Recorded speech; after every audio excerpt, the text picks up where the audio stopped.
Bien, abrimos nuestra Biblia en Hechos capítulo 3. Hechos capítulo 3. Y continuamos con nuestra serie. El título del mensaje de hoy se llama Conmoción en el templo. Conmoción en el templo. ¿Qué fue lo que sucedió en el templo? A manera de resumen, ¿de dónde venimos? Venimos de Hechos 3 del 1 al 10, donde estuvimos compartiendo el milagro del cojo en la puerta la hermosa y todo lo que sucedió. Pero hoy vamos a leer mucho más. Por eso quiero que allí donde estamos en Hechos capítulo 3, vamos a ir desde el versículo 11. Ahí habíamos quedado viendo al cojo saltar de alegría, ¿se acuerdan? Usted vio al cojo saltar de alegría. Estaba feliz, estaba contento, y él se aferra, se agarra a Pedro y a Juan, no porque no pudiera caminar, sino que él estaba muy feliz, muy contento. Así que vamos a leer en la versión que usted tenga de la Biblia. Vamos a leer Hechos 3, versículo 11. Estando el que era cojo aferrado a Pedro y a Juan, todo el pueblo, lleno de asombro, corrió al pórtico llamado Salomón, donde ellos estaban. Al ver esto, Pedro dijo al pueblo: hombres de Israel, ¿por qué se maravillan de esto? ¿Por qué nos miran así, como si por nuestro propio poder o piedad le hubiéramos hecho andar? El Dios de Abraham, de Isaac y de Jacob, el Dios de nuestros padres, ha glorificado a su siervo Jesús, al que ustedes entregaron y repudiaron en presencia de Pilato, cuando éste había resuelto poner a Jesús en libertad. Pero ustedes repudiaron al santo y justo y pidieron que se les considera un asesino. Y dieron muerte al autor de la vida, al que Dios resucitó de entre los muertos, de los cuales nosotros somos testigos. Por la fe en su nombre, es en el nombre de Jesús lo que ha fortalecido a este hombre, a quien ven y conocen. La fe que viene por medio de Jesús le ha dado a este perfecta sanidad en presencia de todos ustedes. Y ahora, hermanos, yo sé que obraron por ignorancia, los mismos que sus gobernantes, pero Dios ha cumplido así lo que anunció de antemano por boca de todos los profetas, que su Cristo debía de padecer. Por tanto, arrepiéntanse y conviértanse para que sus pecados sean borrados, a fin de que tiempos de alivio vengan de la presencia del Señor. Y Él envía a Jesús, el Cristo designado de antemano para ustedes. A Él, el cielo, debe recibir hasta el día de la restauración de todas las cosas, acerca de lo cual Dios habló por boca de sus santos profetas desde tiempos antiguos. Moisés dijo: el Señor Dios le levantará a ustedes un profeta como yo entre ustedes hermanos. A él prestarán atención en todo cuanto les diga. Y sucederá que todo el que no preste atención a aquel profeta será totalmente destruido de entre el pueblo.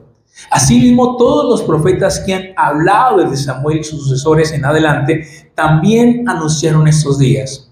Ustedes son los hijos de los profetas y del pacto que Dios hizo con sus padres al decir a Abraham: y en tu simiente serán benditas todas las familias de la tierra.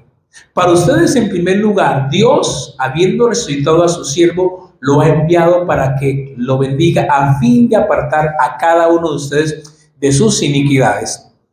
Capítulo 4. Mientras Pedro y Juan hablaban al pueblo, se les echaron encima los sacerdotes, el capitán de la guardia del templo y los saduceos, indignados, porque enseñaban al pueblo y anunciaban en Jesús la resurrección de entre los muertos. Les echaron mano y los pusieron en la cárcel hasta el día siguiente, pues ya era tarde. Pero muchos de los que habían oído el mensaje creyeron.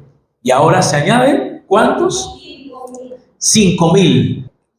Y una de las cosas que nosotros empezamos a ver de lo que sucede cuando llegamos a Hechos capítulo 3, 11 es que vemos al cojo, a Pedro y a Juan, que están en un sitio llamado el Pórtico de Salomón. El Pórtico de Salomón, si usted lo busca en internet, usted se va a encontrar que lo llamaban también un sitio lleno de columnas. Cuando uno lee la Biblia, uno se encuentra que el Pórtico de Salomón es mencionado por lo menos 3 veces. La primera vez es mencionado por allá en Juan capítulo 10, cuando Jesús va caminando y algunos le salen al encuentro y le dicen, bueno, si tú eres el Hijo de Dios, demuéstralo. Ahí aparece el pórtico de Salomón. Luego lo vemos en este texto, que ellos están ahí específicamente, y luego lo vemos a ver más adelante, por allá en Hechos capítulo 5:12, donde se dice que era el lugar de los cristianos para reunirse. Los cristianos se reunían en las casas, pero cuando iban al templo, ¿dónde iban? Al pórtico de Salomón, que cuando usted, insisto, va a una imagen de internet, es un sitio al aire libre.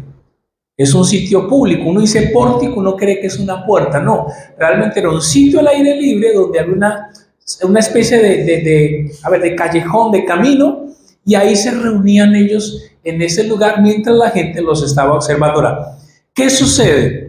Sucede que cuando pasa lo mismo que Hechos capítulo 2, cuando la gente escucha el milagro, ¿qué hace el pueblo? Corre a ver qué es lo que está sucediendo.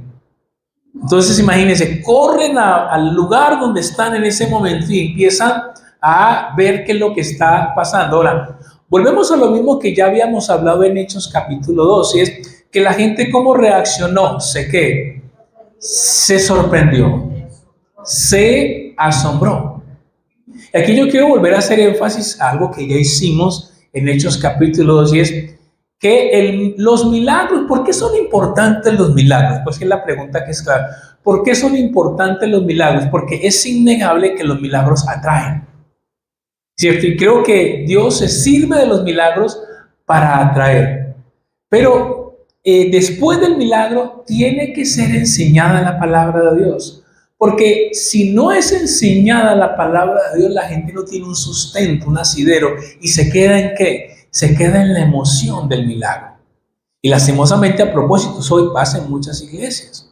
Gente ven por tu milagro y está bien y creemos en los milagros, pero si no se presenta la palabra de Dios, la gente no tiene un sustento. Por eso, Pedro, ¿qué hace? Pedro ve que se acerca la gente y Pedro dice, aquí hay una oportunidad. Y entonces, ¿qué es lo que dice Pedro? ¿Pero de qué se sorprende? ¿Por qué se maravillan? Ahora, ¿por qué Pedro dice eso? Porque es que la gente, a ver, la muerte de Jesús y su resurrección ha pasado aproximadamente hace un mes y algo. O sea que la gente probablemente ya había escuchado otros milagros. Por eso es que Pedro dice, pero ustedes de qué se sorprenden. Sí, vienen pasando milagros. Ahora, a mí me llama la atención y es que para los discípulos de Jesús, los milagros eran la vida normal para ellos. O sea, era normal vivir de milagro en milagro. Creo que así debería de ser para nosotros hoy. Creo que la iglesia debe ser un sitio donde los milagros sean la norma y no que pasó un milagro una vez al año. No, los milagros deben de ser ¿qué? La norma. Para los discípulos los milagros eran normal. Pedro dice, ¿y ustedes de qué se maravillan? Pero entonces, ahí es donde Pedro empieza a presentar a quien empieza Pedro a presentar a Jesús. Porque Pedro entonces, y vamos a ver que casi que es el mismo modelo de lo que él va a usar en Hechos capítulo 2. Pedro empieza a hablar de el Dios de Abraham, el Dios de Isaac, el Dios de Jacob ha glorificado a su Hijo. Entonces Pedro aprovecha la oportunidad y presenta a Jesús. Y aunque insisto, en muchas Biblias aparece el sermón de Pedro, pues son las palabras de Pedro. En otras palabras, estamos viendo por primera vez cómo era el estilo de la primera predicación de la iglesia. Claro, una cosa es cómo Jesús predicaba, pero ahora a través de los apóstoles, específicamente de Pedro, empezamos a ver las primeras predicaciones en la Biblia. Y de eso vamos a aprender cosas muy importantes. Porque en la predicación, Pedro, ¿qué hace? Pedro presenta a Jesús. Pero ¿cómo lo presenta? Lo conecta desde los patriarcas. Le dice, es que del que yo voy a hablar, ustedes saben de quién voy a hablar, porque es de los que los patriarcas hablaron. Para los judíos, sus ancestros es muy importante. Y en este caso, Abraham, Isaac y Jacob. Entonces dice, el Dios de ellos ha glorificado a su Hijo y presenta a Jesús como ¿qué? Como el Hijo de Dios. Pero luego, diríamos como un hábil abogado, Pedro empieza a presentar o a recordarles a ellos qué fue lo que pasó con Jesús y qué fue lo que hicieron ellos. Dice, recuerden que Pilato lo quiso librar de la muerte, pero luego Pedro les va a hacer una serie de acusaciones. De nuevo Pedro pone el dedo en la llaga, porque Pedro le va a decir, ustedes lo entregaron, ustedes lo repudiaron o lo negaron, ustedes prefirieron a un homicida en lugar de a él, ustedes mataron al autor de la vida, que obviamente el autor de la vida no podía morir, porque es el autor de la vida. Pero el tema es que Pedro, de nuevo vemos un Pedro audaz, siendo muy claro de quién eran los realmente culpables de la muerte de Jesús. Imaginémonos en el sitio donde están, la gente se aglomera para escucharlos y Pedro les está diciendo a ellos, ustedes lo negaron, ustedes lo asesinaron, ustedes lo entregaron, ustedes son los responsables. Y la gente está ¿qué? En silencio, porque además tienen el milagro. Ustedes hicieron eso. Pero ¿saben una cosa? Aunque lo mataron, Dios lo resucitó. Y aquí viene un argumento poderosísimo. Y nosotros somos sus testigos. Nosotros somos testigos. Entonces Pedro presenta a Jesús, presenta la muerte, pero también presenta ¿a quién? La resurrección, que es tal vez uno de los argumentos más importantes del cristianismo. El cristianismo es la única creencia, o si le podemos decir religión, cuyo fundador no está en su tumba. Si usted va a la tumba de cualquiera de las otras creencias, Mahoma, ahí está, y dice, ahí está la tumba y se cree que ahí está. No, el cristianismo es la única creencia o religión que su fundador no está en la tumba. Y además de eso, su fundador está en el corazón. Eso es revolucionario en el cristianismo, porque es la única creencia que presenta que el Dios vino a morar. Entonces, Pedro le dice a ellos, le dice, pero Dios lo resucitó. Y saben una cosa, ¿sabe por qué esto? Porque nosotros somos sus testigos. Y entonces Pedro sigue hablando, pero luego Pedro dice, pero yo sé que ustedes lo hicieron ¿por qué? Ustedes lo hicieron por ignorancia. Y que es la parte más extensa del texto. Pedro les está hablando a ellos. Primero le dice, ustedes son los culpables, ustedes fueron los que pecaron, ustedes lo mataron. Le dice 4 cosas, pero luego presenta la gracia. Y es muy importante en la dinámica de la predicación. Presenta, los acusa, de alguna manera le dice, ustedes fallaron, ustedes pecaron, pero tranquilos. O sea, el tono inmediatamente cambia. Tranquilos, ustedes lo hicieron por ignorancia. Pero saben una cosa, porque eso estaba en el plan de Dios. Porque Cristo había de padecer. Y luego dice, y luego viene el siguiente paso que debe haber en una predicación o cómo comparten lo de Jesús. Entonces, Pedro dice, pero entonces, ahora tienen que tomar una decisión. ¿Y cuál es la decisión que tienen que tomar? Arrepiéntanse y conviértanse. Es casi que el mismo modelo de predicación de Hechos capítulo 2, con otros elementos. Dice, pero arrepiéntanse y conviértanse. Y viene algo que me encanta de esa frase, para que vengan de Dios tiempos de ¿qué? De refrigerio. Cambien para que vengan de Dios. Y aquí empezamos a ver beneficios de volverse a Dios. 1, tus pecados son borrados. 2, tiempos de refrigerio. Volverse a Dios, claro que trae paz interior. Y luego dice, para que sea enviado Jesús. Entonces confirma que cuando una persona se vuelve a Dios en obediencia, Jesús es enviado al corazón. Efesios 3:17 dice, para que por fe habite Jesús en el corazón. Ahí Pablo aclara muy bien el proceso. Y entonces Pedro ahora va a usar de nuevo algo muy importante, que lo vimos en Hechos. Pedro trae un texto del pasado, de la Biblia, en ese caso del Pentateuco, de lo que ellos tenían ahora, porque el Nuevo Testamento estaba escribiendo con ellos. Entonces Pedro dice, porque acuérdense lo que dijo Moisés. Entonces, le decía yo la vez pasada que en toda predicación la palabra de Dios tiene que ir. Si alguien predica y no usa la Biblia, hay que dudar de eso. Pedro, ¿qué hace? Pedro toma lo que dijo Moisés, eso está en Deuteronomio 18, 15 y 18. Esas palabras son de Deuteronomio. Y Pedro dice, ¿se acuerdan que Moisés dijo, yo les voy a levantar un profeta? Tienen que oírlo a él, tienen que seguirlo a él. Y Pedro lo que se dice, está conectando a Jesús con Moisés. Y el que no lo escuche va a ser ¿qué? Va a ser destruido, va a ser eliminado. Y entonces le sigue hablando, y mientras ellos están hablando, entonces aparecen tres personajes o grupos que les caen encima. Dice alguna versión. ¿Quién aparece?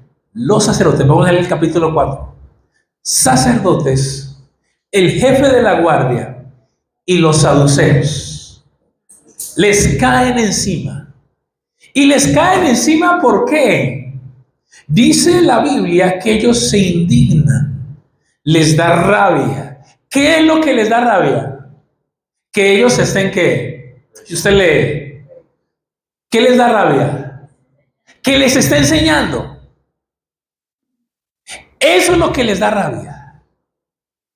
Eso es lo que los enoja a ellos. ¿Quiénes eran estos tres grupos? Los sacerdotes, se cree que muchos de ellos eran los fariseos, que eran familiares de los sumos sacerdotes. Entonces eran de mucha influencia. Dos, aparece el jefe de la guardia, que representa a la ley, a la policía. Y luego aparece un grupo religioso llamado los saduceos. Los saduceos no creían en la resurrección, no creían en la inmortalidad del alma. Los saduceos era una clase religiosa, pero de altísimo poder. Era la aristocracia religiosa. Tenían tanta influencia que los vemos allí llegando a ellos para no dejarlos hablar, para no dejarlos avanzar. Porque se cree que obviamente el hecho de lo que, claro, 3,000 hace algunos días y luego a las 5,000, ¿qué es lo que ve la clase religiosa? Que les están moviendo el piso. Les están moviendo el piso. Entonces dicen, esto no podemos seguirlo permitiendo. Que se reúnan, que estén entre ellos, pero que le enseñen a la gente. Nosotros no lo vamos a permitir. Y yo aquí abro un paréntesis importante y es, aquí empezamos a ver la primera persecución de la iglesia. La primera de las muchas hasta hoy que se van a empezar a dar. Satanás odia que a la gente se le enseñe. Satanás odia que la gente conozca la palabra del Señor. Mire, yo no sé usted, pero yo estoy, no sé si me noto o no, pero yo estoy emocionado enseñando la Biblia a ustedes de esta manera. Nunca lo había hecho así. Porque me ha permitido ir abordando temas súper importantes. Y porque yo espero que al finalizar esta serie, que todavía nos falta bastante, usted ame más la palabra de Dios. Porque dice que ellos se indignaron, dice otra versión, resentidos. ¿Y qué era lo que les daba rabia? No que se reunieran, no que compartieran entre ellos, ni siquiera que estuvieran en las casas. El problema era que le estaban moviendo el piso, le estaban quitando el negocio religioso. Tengo que tocarlo porque tiene que ver con el mensaje. Por 1400 años, la Iglesia Católica a través del papado tuvo el poder sobre la gente. La gente no leía la Biblia. Y además a veces estaba en latín. Hasta que en el año 1500, Lutero, un monje, lee una Biblia que, imagínense, las Biblias, ¿saben? En muchos conventos, ¿saben cómo estaban? Estaban atadas a un lugar para que la gente, ¿qué pasa? La gente no se la llevara. Entonces, Lutero iba todos los días y se quedaba ahí sentado. Y Lutero un día lee Romanos. Dice, el justo por su fe vivirá. Y Lutero dice, no puede ser. Me han hablado que la salvación es soltando billetes. Que yo me gano el cielo si doy tanto, las indulgencias, ¿se acuerdan? Y a partir de allí, pero Lutero toma una serie de cosas y hace un llamado a debatir sobre eso. Y cuando hace el llamado a debatir, se forma algo que crea un cisma en la iglesia, el año 1500, donde nace la iglesia protestante. Viene donde de protestar por algo que él dice, esto no es lo correcto. Pero por siglos, la iglesia católica tuvo el poder, porque la gente no se le enseñaba, porque no se le ahondaba sobre eso. Bueno, le quiero decir exactamente, Hechos capítulo 4 pasa exactamente lo mismo. Se enojan, y se enojan porque les están enseñando. Y yo estoy convencido, algo especial Dios va a hacer con nosotros en este año. Porque estamos estudiando la Biblia, no porque las otras predicaciones no sean importantes, pero porque estamos estudiando la Biblia de esta forma. Y porque yo sé que estamos descubriendo cosas, yo mismo estoy descubriendo cosas que en el pasado, por alguna razón, uno no sabía. Ahora, con base en eso, familia, yo quiero que saquemos algunas enseñanzas importantes acerca de esto. Vamos a mirar por lo menos seis enseñanzas claves. 6 enseñanzas, 6 lecciones. La primera lección de Hechos 3:11 al 4:4 y es, los milagros asombran, los milagros llaman la atención, pero se requiere de la predicación de la palabra de Dios para que la gente tenga un fundamento y no se quede en una emoción o en una manipulación. Recuerde que la fe, dice Romanos 10:17, viene por el oír, no por el ver. La fe viene por el oír. Los milagros son importantísimos, pero nos queda claro una cosa. Pedro sabía que el milagro no era suficiente, que era necesario que el milagro fuera acompañado ¿de qué? De palabra de Dios. Entonces, ¿los milagros son importantes? Claro que sí. Pero se requiere de la predicación de la palabra de Dios. Porque aquí viene un concepto que es importante y es, hay algo llamado en la fe. Se dice que hay 3 tipos de fe. Está la fe salvadora. La fe que salva. Yo creo y soy salvo. Está la fe como el fruto del Espíritu Santo. ¿Se acuerdan? Mas el fruto del Espíritu Santo en Gálatas 5, 22, 23. Amor, gozo, paz, fe.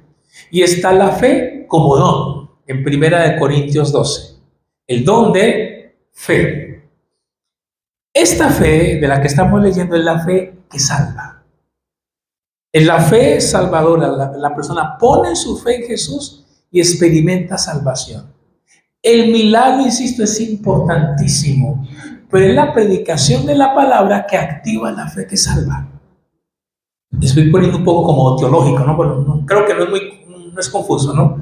El milagro es importante. Tenemos que creer en los milagros, tenemos que clamar por los milagros, pero los milagros no son suficientes. Es más, hay una prueba en el Antiguo Testamento de Egipto hacia la tierra prometida. Israel vio muchos milagros. ¿Cuáles milagros? El mar rojo que se abrió, el maná que cayó, la nube, el fuego. el agua que salió de la roca y tantos milagros. Y la pregunta es, ¿pero cuántos llegaron a la tierra prometida? Muy pocos llegaron. Llegaron los niños y Josué, Caleb y otros más. Nadie más. Y Moisés llegó ahí a la puerta y lo despidió. Es increíble. Uno diría, Dios mío, yo con el milagro del Mar Rojo, yo ya con eso tengo para seguir hasta el final, ¿no? Pero no es así. Uno dice, si a mí me pasara eso, yo, uy, Señor, me pasa eso y no, yo veo caer un pedazo de carne del cielo y yo sigo ese Dios. Pero ellos vieron todo eso, por eso dice Primera de Corintios 13, aunque todos vieron la nube, todos estuvieron bajo el mar, todos, de los más de ellos Dios no es sagrado, porque insisto, primer punto, los milagros son importantes, pero se requiere de la palabra de Dios. De lo contrario, es muy peligroso. Y sobre todo porque recordemos que Satanás es muy bueno para imitar los milagros. Satanás imita milagros, Satanás imita sanidades, pero no puede imitar la enseñanza de la palabra. Segunda enseñanza clave: Pedro no se tomó el crédito por lo que sucedió. Pedro, ¿qué dijo? ¿Ustedes por qué se admiran? Es que el que hizo el milagro, ¿quién es? Jesús. Pedro no se tomó el crédito. Yo pensaba y yo decía, Señor, increíble, porque lastimosamente hoy, hablando de la iglesia en general, pues, a ver, ¿cómo sería el póster, la publicidad de Pedro hoy en la época moderna? ¿Saben cómo sería? Ven y conoce a Pedro, el que hace milagros. O sea, la publicidad hoy hay un gran énfasis en quién. En la persona. Créame que yo se lo digo porque me muevo en ese medio de la iglesia. Y la verdad es que somos simplemente un medio. Y Pedro tiene muy claro que él no se va a dar el crédito por lo que él ha hecho.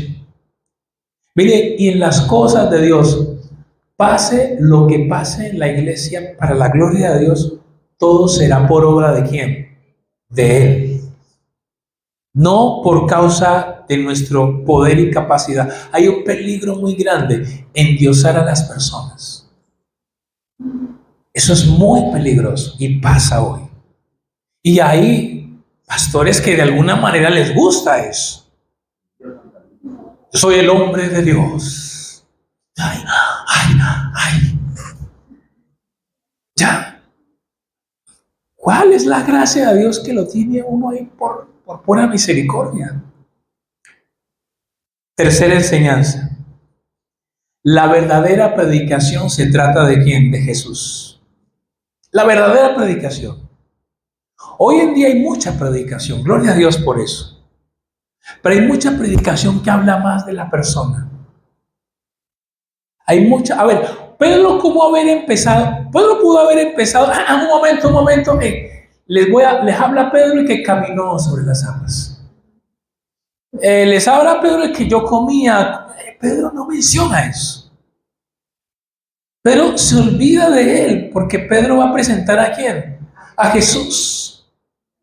Insisto, ¿quieren ustedes aprender a filtrar una sana predicación? Miren las dos predicaciones de Pedro. Y ustedes, cuando vean una predicación, ustedes se van a dar cuenta si es sana o es otra cosa. Porque Pedro presenta, él no llama la atención sobre él. Sé que hoy uno tiene que tener hermenéutica, sé que hoy uno tiene que tener lo que llaman el ser, digamos, saber dar una conferencia, ¿cierto? Tener cierta oralidad, y todo eso es muy importante. Pero eso no puede reemplazar a Jesús. Hoy en día, no en todas, pero en muchos sitios, hay gente yendo más a un sitio por carisma, lo cual yo no digo que sea malo, pero menos por el Señor. Hay iglesias que giran más en el centro de una persona, porque el pastor o la pastora es demasiado elocuente y tiene una serie de cosas. Pero Pedro no le presta atención a eso. Pedro presentó a Jesús en las dos predicaciones. Si usted las analiza muy bien, en las dos predicaciones él se presenta a Jesús.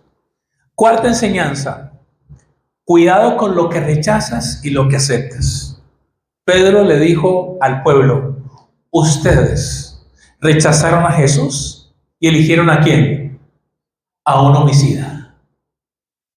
Ustedes aceptaron esto y eligieron esto.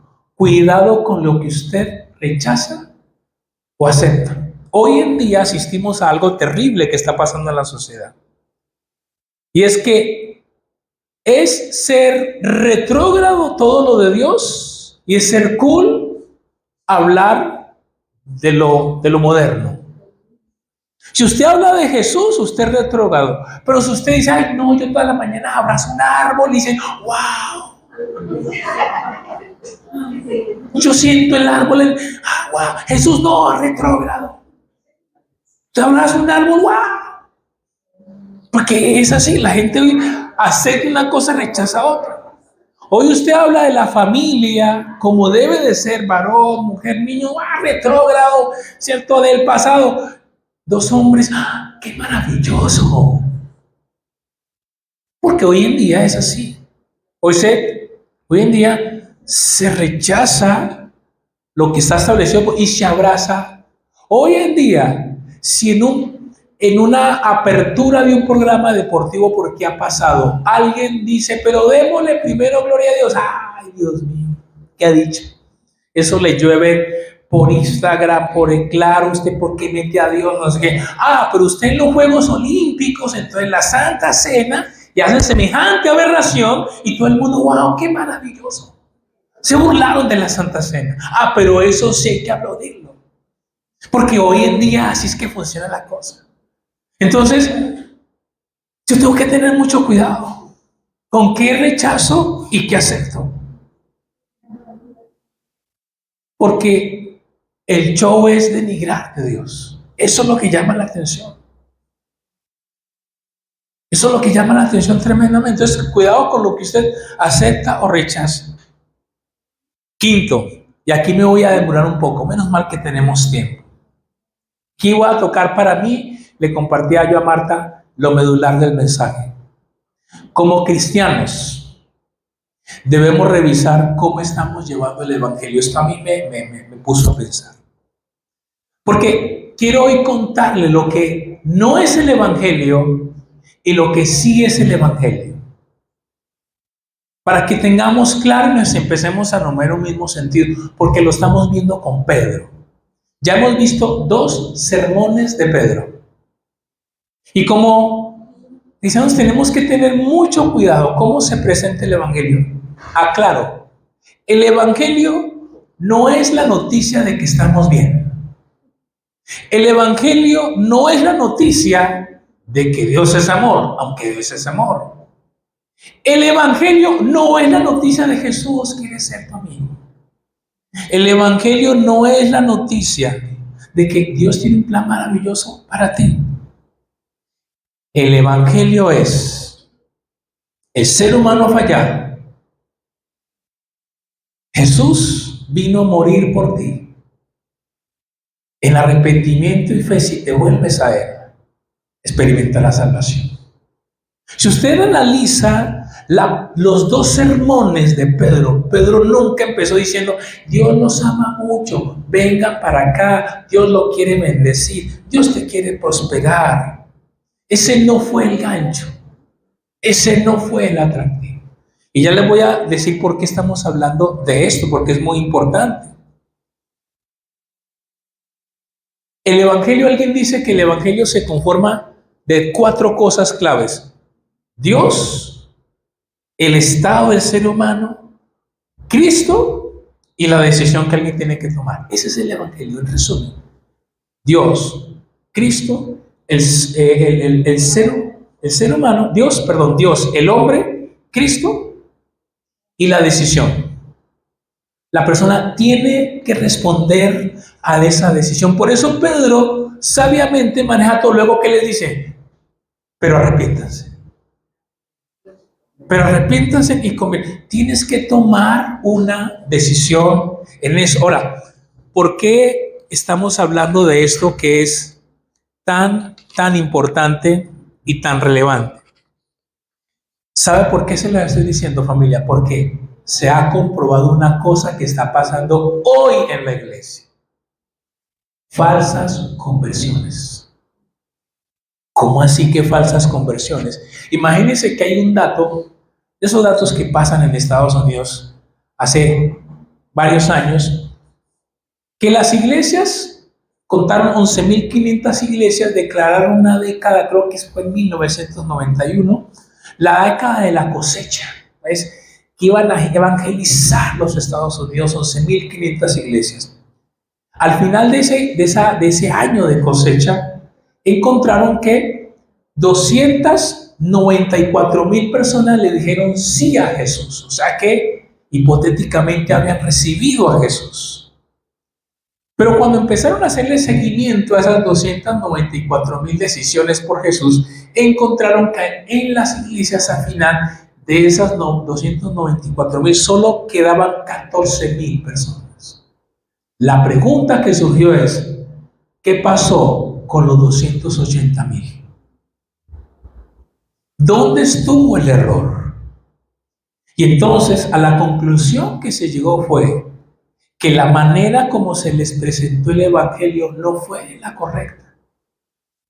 Que la manera como se presenta, y ese es el error, se dice, del evangelio moderno de hoy, es decirles, ven porque Jesús va a mejorar tu vida. Ven porque Jesús te va a dar paz, te va a dar alegría, te va a dar amor, te va a dar felicidad. Y no es que Dios no sé eso, pero eso es una media verdad. Ese es un beneficio. Y aquí yo siempre, alguna vez yo lo conté y yo lo quiero volver a contar hoy. Alguien dice que la mejor manera de entender esto es, imagínense que hay dos pasajeros, ¿cierto? Dos pasajeros, dos personas. Digamos, aquí tenemos a Janet y a Oscar.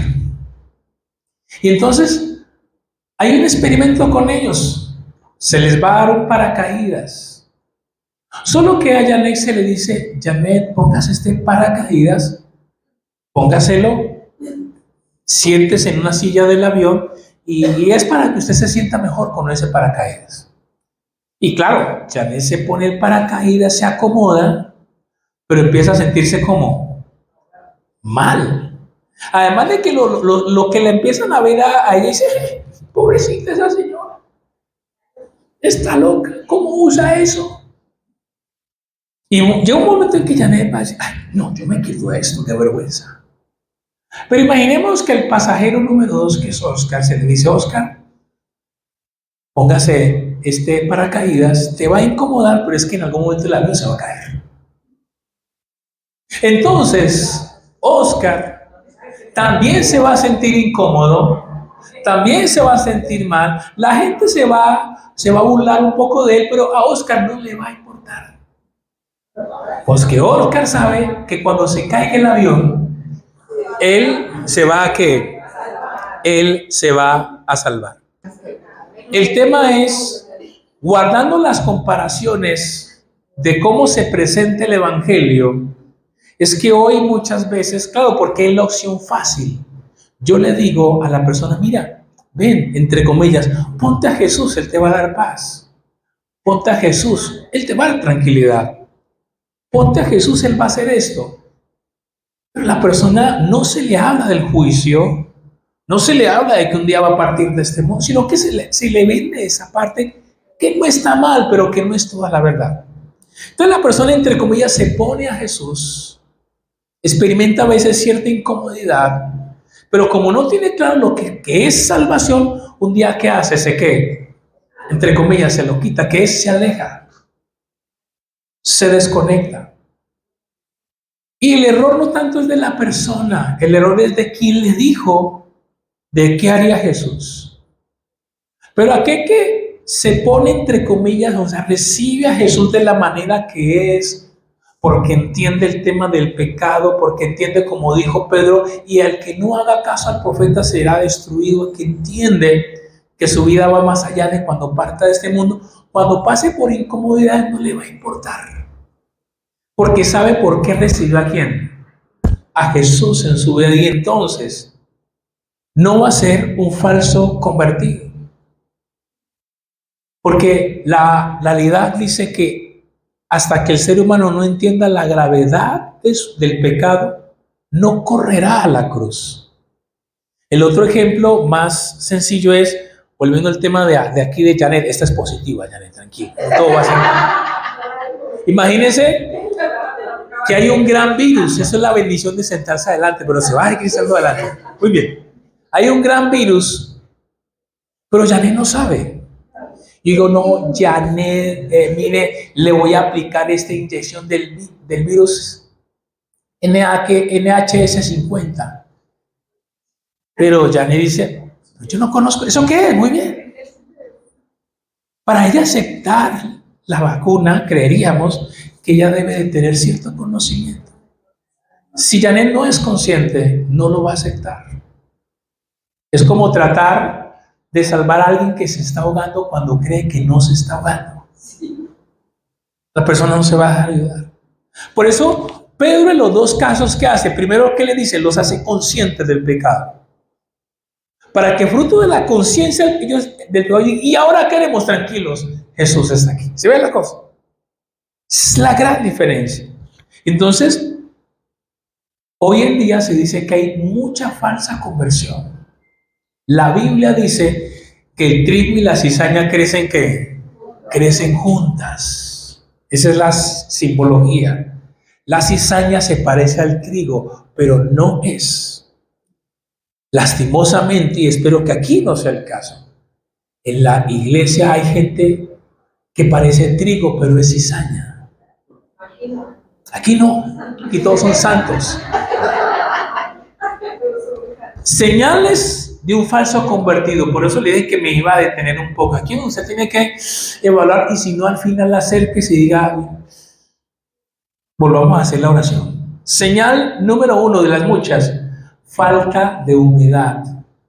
No hay sed por Dios. No hay sed, falta de humedad. No hay sed por Dios. Mire, yo le digo una cosa: si alguien que ha venido a la iglesia y luego usted lo tiene que perseguir para que vuelva, probablemente esa persona no tiene a Jesús. Porque una señal de una genuina conversión es que la persona quiere.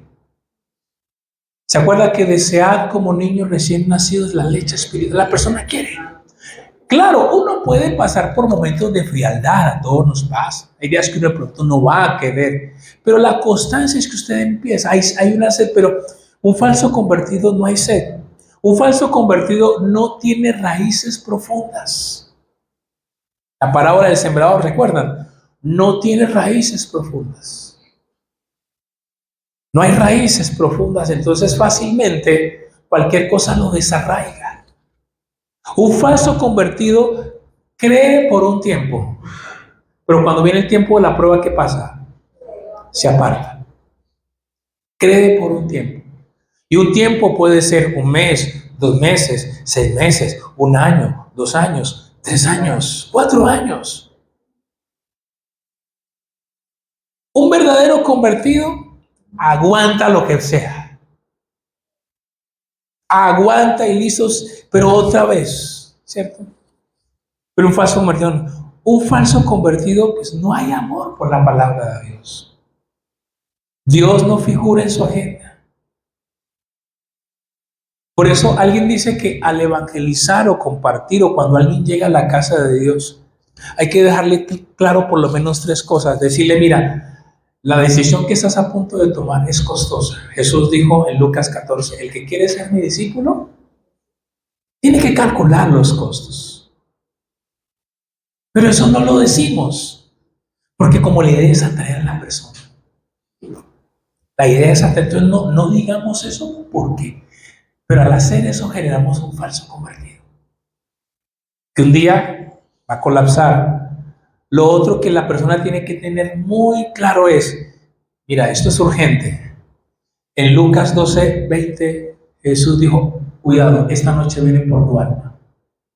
Hay que dejarle claro, es costoso, pero es urgente. Es urgente. Tienes que hacerlo ahora. No, que más adelante. Tienes que hacerlo ahora. Pero obviamente hay que dejarle claro que la decisión vale la pena. Juan 10:10, Jesús dijo, yo he venido para que tengan vida. La historia dice, cuando usted estudia los secretos de los avivamientos en la historia, fueron avivamientos que tenían el estilo de la predicación de Pedro. Satanás odia la enseñanza, la primera persecución. Satanás odia la enseñanza. Que la gente se reúna, que la gente la pase chévere, pero que se le enseñe. No quiere eso. Y se levantaron enemigos. Se levantaron enemigos. Para nadie es un secreto que hoy la iglesia también tiene enemigos. Enemigos que Satanás pone el orgullo, de tantas cosas que estamos viendo hoy, desviaciones. Claro, pero yo le quiero decir algo que simplemente se lo dejo esbozado. Que después de la pandemia yo creo que eso afloró muchísimo más. Y esto no es lo que llaman teoría de la conspiración, es una realidad. Y es el gran enemigo hoy del cristianismo no necesariamente es una persona como tal. Hoy en día son grandes organizaciones a nivel mundial. Lo que está pasando en Estados Unidos, lo que está pasando en algunas partes del mundo, tiene que ver con algo que le invito a que se acerque de manera objetiva, algo llamado la Agenda 2030. Y la Agenda 2030 tiene unos postulados que suenan aparentemente muy bonitos: paz, equidad, igualdad. Pero no es así.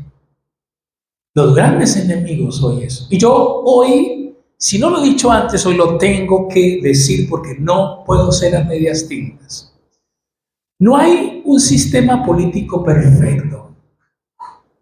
Pero lo que sí le quiero decir es que el peor enemigo del cristianismo se llama el socialismo, el comunismo.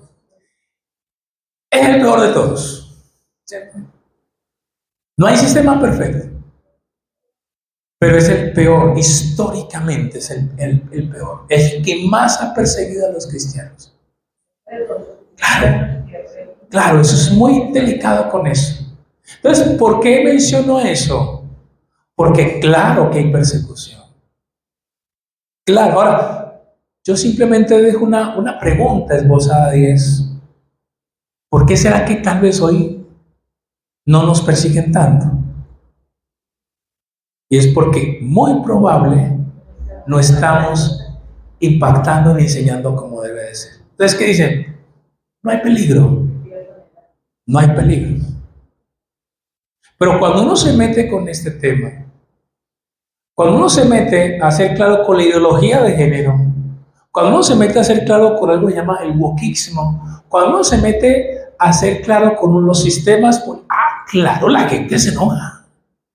Porque eso es lo que está en la Biblia. Pero eso es lo que hay que hacer. Por eso me encanta estudiar así la Biblia, porque nos topamos con temas que no nos podemos saltar. Y eso es un tema incómodo, pero hay que tocarlo. Y entonces se van contra ellos. Porque se van, porque ¿qué? Porque se indignan. Porque les da rabia que les enseñen eso. Porque lo normal es enseñar otra cosa. En Bogotá creo que hace poco Galán sacó una ley para volver al tema de los colegios, a todo el tema de enseñar a los niños una serie de elementos en la sexualidad. Es un tema delicado, es un tema tremendo. Es muy particular. ¿Por qué será? no es el tema y ya voy a cerrar con... ¿Por qué será que a la izquierda le encanta tanto los grupos radicales? ¿Por qué la izquierda puede apoyar a Hamas y a Palestina? Eso tiene un trasfondo. Hay muchas cosas que son similares. ¿Ya? Hay muchas cosas. Pero usted se mete a eso, usted le da. Entonces, ¿sabe qué opción ha tomado la iglesia? No toquemos ese tema. Porque Dios es amor, pero Dios es justicia también. Entonces, Pedro no tuvo temor de confrontar con lo que había que confrontar. Hoy, por eso nosotros vemos que el cristianismo de la primera iglesia era un cristianismo que sólido. Usted no ve a Pedro de que ay, no metieron a la cárcel. ¿Por qué?